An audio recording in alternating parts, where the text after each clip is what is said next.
Indore Ichhapur national highway भ्रष्टाचार की भेंट चढ़ चुका है। NHAI के अधिकारी और ठेकेदार शासन से मिली रिपेयरिंग की राशि में भारी भ्रष्टाचार कर रहे हैं। पिछले साल नर्मदा में बाढ़ आने के कारण नर्मदा पर बना पुल क्षतिग्रस्त होने से रिपेयरिंग के नाम पर 70 लाख रुपए का खर्च बताकर 1 किलोमीटर लंबी सड़क और पुल पर रेलिंग लगाकर सभी पैसे गोलमाल कर लिए गए, जिसके बाद भी स्थिति जस की तस बनी हुई है। देखिए ये खास रिपोर्ट।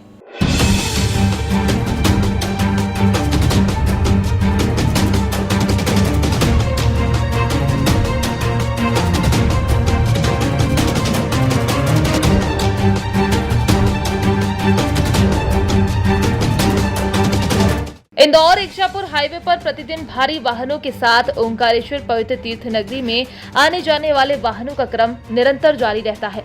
नर्मदा की पुलिया छोटी होने और रास्ता खराब होने से जब गंभीर मरीजों को खंडवा, सनावद, ओंकारेश्वर और इंदौर रेफर किया जाता है तो एम्बुलेंस भी आए दिन जाम में फंस जाती है और मरीज तड़पते रहते हैं। एम्बुलेंस से ले जाए जाने वाले कई मरीज तो इंदौर पहुंचने से पहले ही दम तोड़ देते हैं, क्योंकि जितना समय इंदौर पहुंचने में लगता है उससे अधिक समय जाम से निकलने में एम्बुलेंस को लग जाता है और मरीज की अंतिम सांस तक इंदौर बड़े हॉस्पिटल नसीब नहीं होते।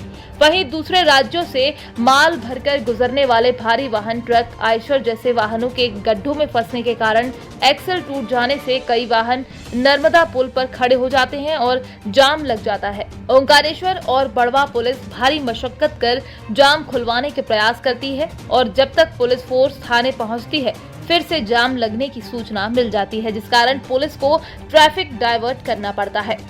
वहीं इंदौर इच्छापुर हाईवे के कर्ता धर्ता अधिकारी और ठेकेदार केवल पेच वर्क के नाम पर शासन के करोड़ों रुपए निकालकर भारी भ्रष्टाचार करने में लगे हुए हैं। पिछले लंबे समय से नर्मदा नदी पर बने मोटक्का पुल की स्थिति बद से बदतर होती जा रही है। कई वाहन तो रेलिंग नहीं होने के कारण नर्मदा में गिर चुके हैं।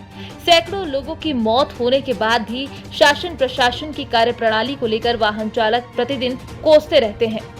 हाल ही में केंद्रीय मंत्री ज्योतिरादित्य सिंधिया का काफिला इस रोड से गुजरा था। उस समय ठेकेदार ने गड्ढों में मिट्टी और पेवर ब्लॉक लगाकर मंत्री का काफिला तो निकलवा दिया, लेकिन कई दूसरे प्रांतों के मुख्यमंत्री, राज्यपाल सहित बड़े बड़े अधिकारी इस जाम के शिकार हो चुके हैं। फिलहाल इस पुल पर वाहन रेंगते हुए चल रहे हैं और इस पुल की सुध लेने वाला कोई नजर नहीं आता।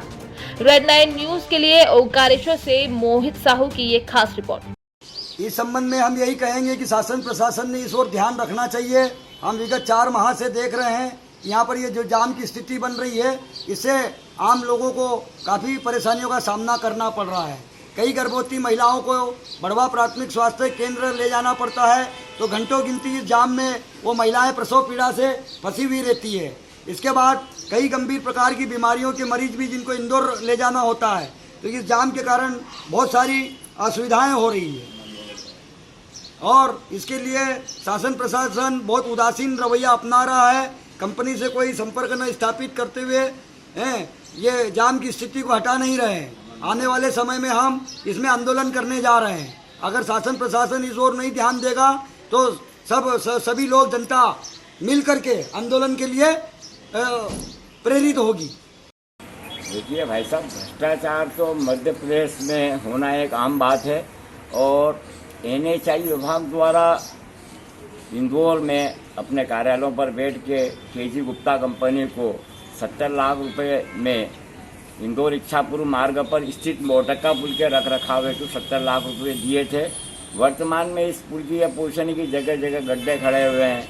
अनेक बार जाम लगता है, कहीं गर्भवती महिलाएं एम्बुलेंस में फंसी रहती हैं। अभी परसों निकटवर्ती एक महिला की यह स्थिति बनी कि उसको पुल पर ही प्रसव करवाना पड़ा। ऐसी सारी विकट परिस्थितियाँ होती, कई मरीज दम तोड़ देते हैं और भ्रष्टाचार का तो इतना भारी बोलबाला दिखलाई देता है कि इस मामले में संबंधित विभाग भी लगता है कि संलिप्तता में युक्त नजर आता है। रोड पे हो रहे हैं और ये बरसात के कारण गड्ढे हो रहे हैं। दूसरी चीज़, पंचायत का और राइट साइड का पानी आता है, जो ये नाली बनाई गई थी, ये नाली वर्षा मैडम द्वारा बनाई गई थी, MPRDC द्वारा। जब पुल का काम हुआ था, जब ये नाली का निर्माण उनके द्वारा किया गया था। बाकी यहाँ पे एक स्लोप नहीं देने के कारण वो नाली में से पानी बार बार मट्टी भरा जाने के कारण बार बार चौक हो जाती है। तो हम लोग आज इसको सफाई करवा के इस नाली को यथावत रिपेयरिंग करवा के चालू करवा रहे हैं। ये काम ग्राम पंचायत नावगढ़ द्वारा किया जाएगा।